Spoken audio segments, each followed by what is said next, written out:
Notre être universel, c'est notre relation avec tous les autres et tous les mouvements de la nature. Et je vous ai dit souvent, n'est-ce pas, que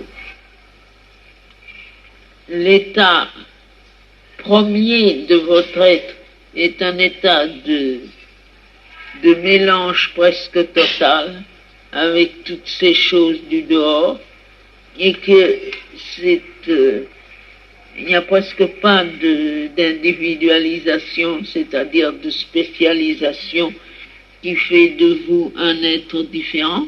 Vous êtes mu, une sorte de forme qui est votre corps physique et qui est mu par toutes les forces universelles, générales, des forces vitales ou des forces mentales qui vous traversent votre forme et la mettent en mouvement.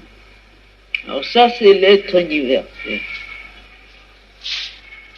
Et tout ce que vous avez arraché à cette semi-conscience générale et que vous avez cristallisé en un être plus ou moins indépendant, conscient de lui-même et ayant ses qualités propres, tout ça c'est votre être individuel.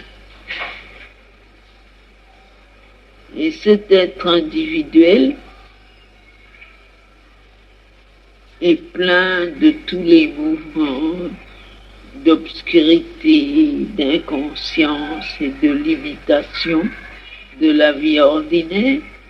Et c'est cela qu'il faut petit à petit ouvrir à l'influence divine et amener à la conscience et à la compréhension des choses. C'est ça qui...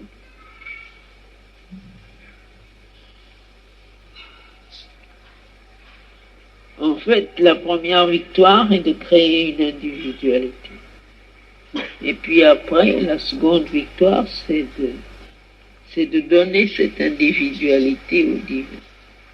Et la troisième victoire, c'est que le divin change votre individualité en un être divin. Il y a 3 étapes. La première, c'est de devenir un individu. La seconde, c'est de consacrer l'individu et qu'il se soumette entièrement au divin pour s'identifier à lui. Et la troisième, c'est que le divin s'empare de cet individu et le change en un être à sa propre image. C'est-à-dire qu'il devienne divin. Généralement, toutes les yogas s'arrêtaient à la seconde. Quand on était arrivé à soumettre l'individu et à le donner sans réserve au divin pour s'identifier à lui, on a considéré que son travail était fini, que tout était accompli. Mais nous commençons là et nous disons non, c'est seulement un commencement. Nous voulons que ce divin auquel nous nous sommes identifiés entre dans notre individualité et en fasse une personnalité divine, agissant dans un monde divin. Et ça, c'est ce que nous appelons la transformation. Mais l'autre, le précédent, doit précéder. S'il n'est pas fait, il n'y a pas de possibilité de faire la troisième. On ne peut pas passer de la première à la troisième, il faut passer à travers la seconde.